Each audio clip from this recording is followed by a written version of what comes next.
Hey everybody, JokerFit here with another video. This time bringing you guys another Marvel video review, this time of the Marvel Select Venom figure that just came out about a week or two ago. I'm not quite sure when exactly. I know it came out recently. But very, very awesome figure, I must say. For those of you who don't know, Venom is my favorite Spider-Man villain, so I had very high hopes for this figure, and it did not disappoint in the slightest. Just a great figure, and really, Diamond Select has really knocked it out of the ballpark with this figure. And let me tell you why. First off, he comes with a ton of accessories, an absolute ton.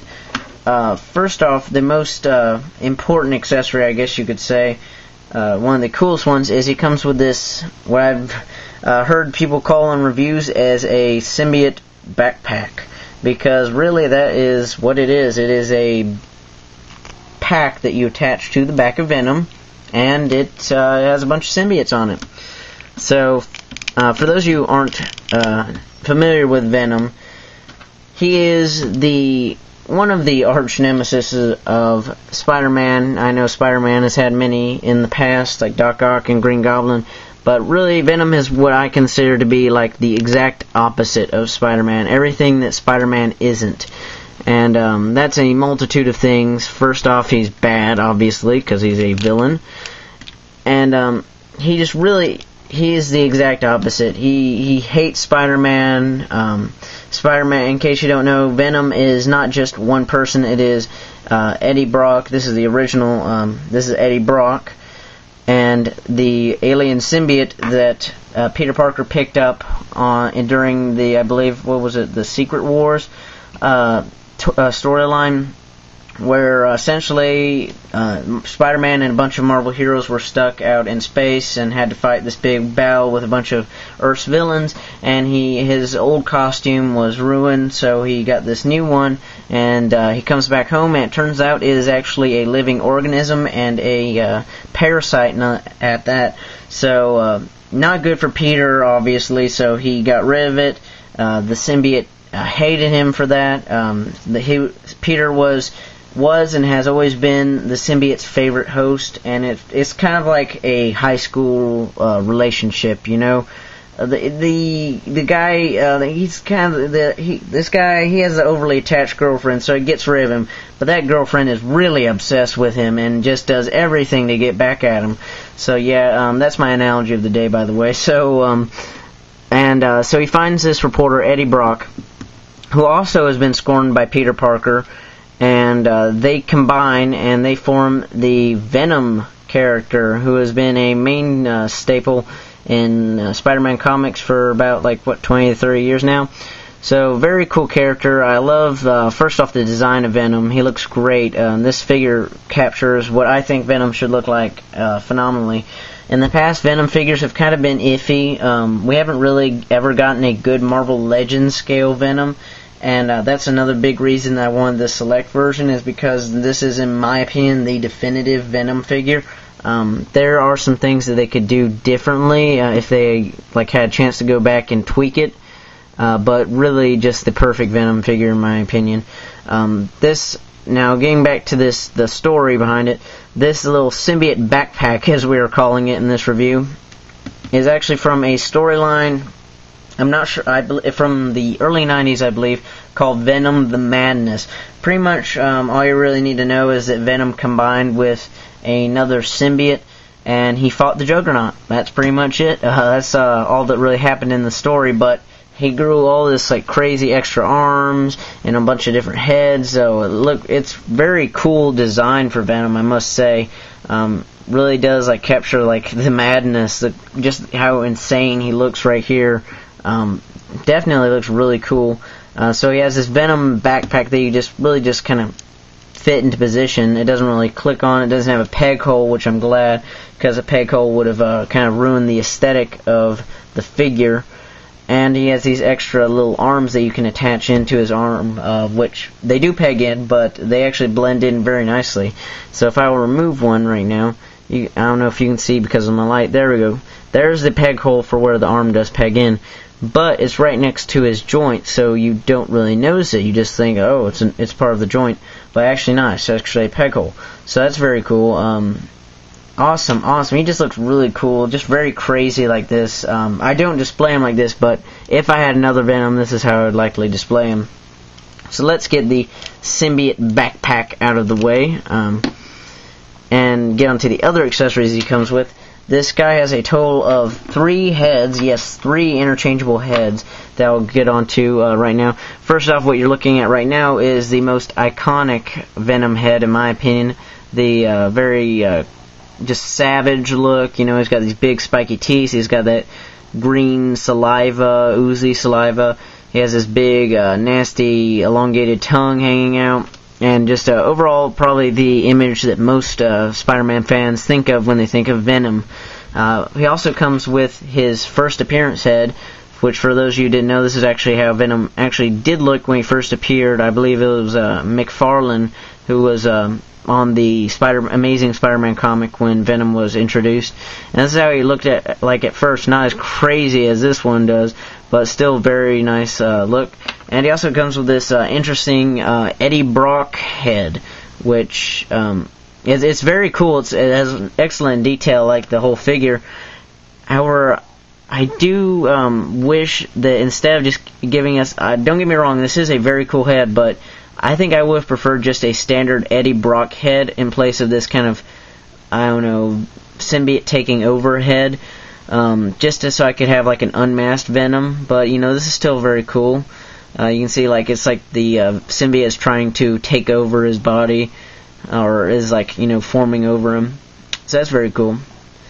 So those are the heads he comes with. My favorite, of course, is the iconic Gene Simmons head, as I'd like to call it, with his huge tongue hanging out. Just very gruesome looking and very nasty, which is what Venom is, pretty much. He also comes with a ton of interchangeable hands. As you can see, I have 2 different variations of hands on him right now.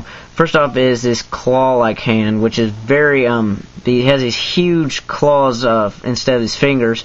They just look really nasty looking, you know, like that could do some serious damage. He also comes with these regular kind of hands that are just like, I don't know, I guess as regular as Venom ever gets, to be honest. And he also comes with these fisted hands.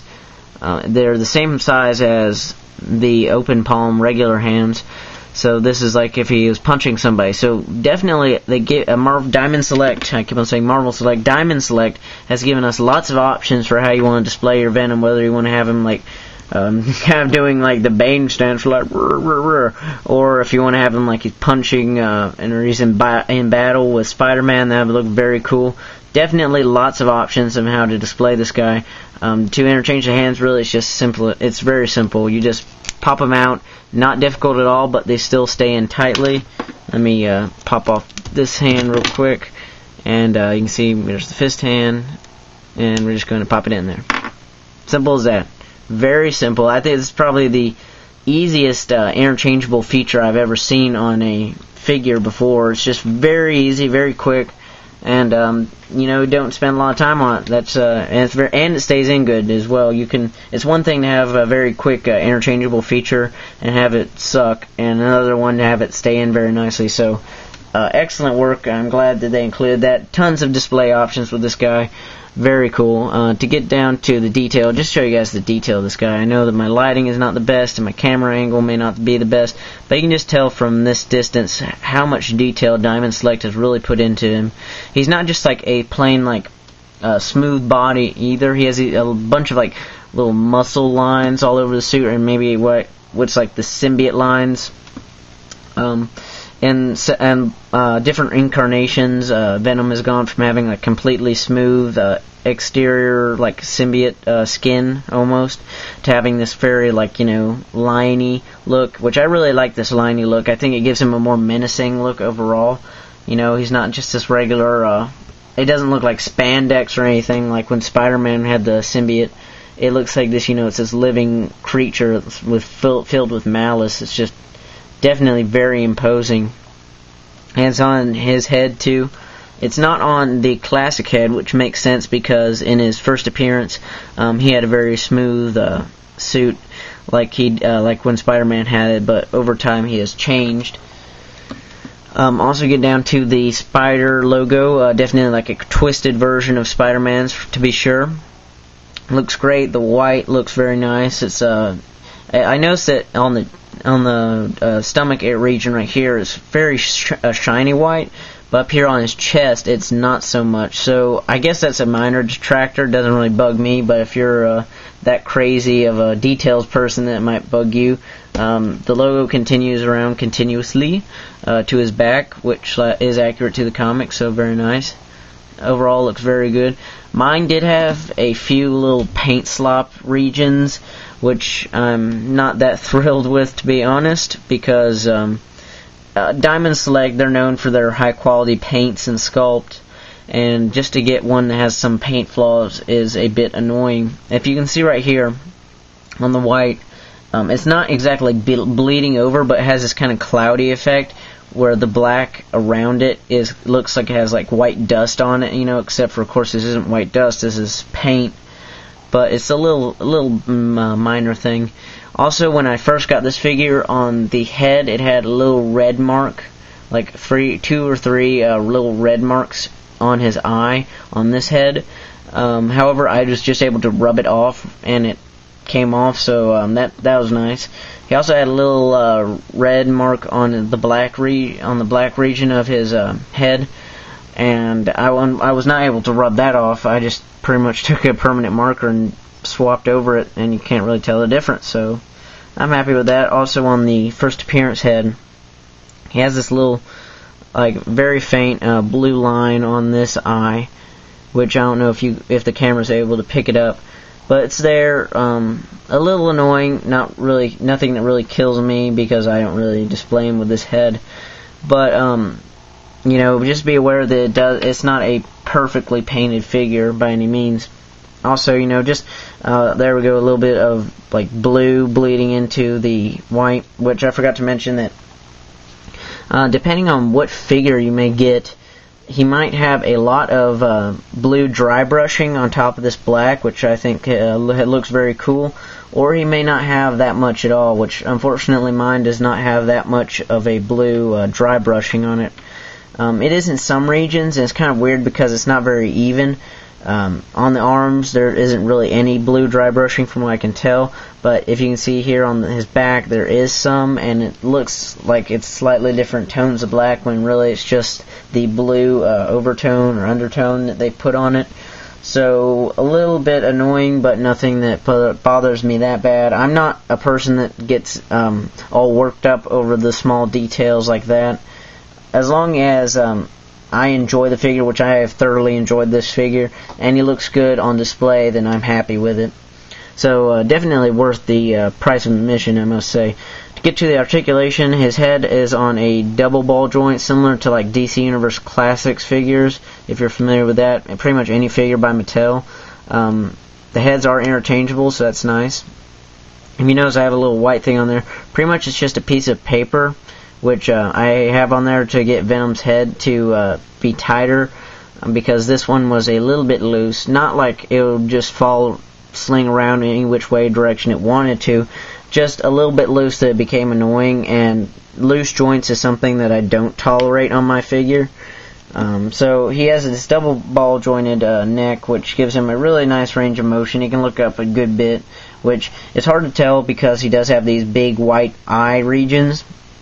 But just thinking, if there was like an eyeball right there, then it'd be looking like straight forward. You can tell that that's a good bit looking upward.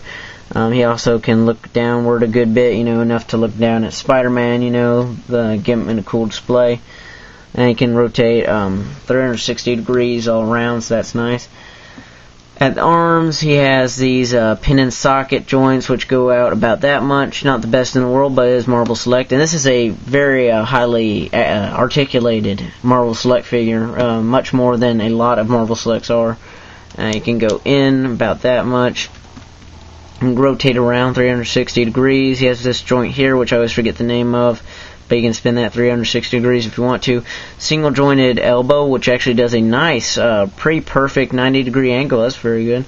He has these swivel wrists, again because he has interchangeable hands. Same with the other arm.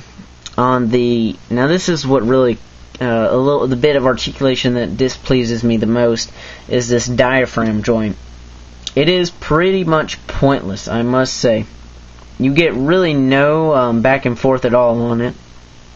None at all, nothing that's really visible to the eye. You can't turn it that much without... I'm always very cautious with my figures, and if I feel like if I turn it too much, I might break the joint, which is something that I definitely do not want to do. So it really serves no purpose at all, which if it has this little use, then I would just prefer to be one solid sculpted torso. So that's a little lame in my opinion. Venom's head around. He has a waist joint, which is pretty good. 360 degrees. What more do you need in a waist joint? He has the T-jointed thighs, which Marvel Select has seemed to be fond of recently. I have their Avengers movie Hulk, and he also has that articulation, so very nice. It's the same as like DC Universe Classics. If you're familiar with that line, you can go up and down. So that's good. Very good for giving him like web slinging poses, or like he's a crouch or something. That's very nice. He has this joint right here, again like DCUC figures, but I forget what it's called. He has a single jointed knee, which again gives even more than 90 degrees really. Well, maybe just 90 degrees, but still 90 degrees is very nice. And he has a single jointed ankle, which you can point and you can flex. So very nice articulation for a Marvel Select figure in my opinion. Great figure overall. The detail in this guy is outstanding. He comes with a ton of accessories. Just a great figure. I highly recommend it if you're a fan of Spider-Man or Venom himself. Again, I'm a huge Venom fan, especially of Eddie Brock, which this is the Eddie Brock version of Venom. I know they've released several others.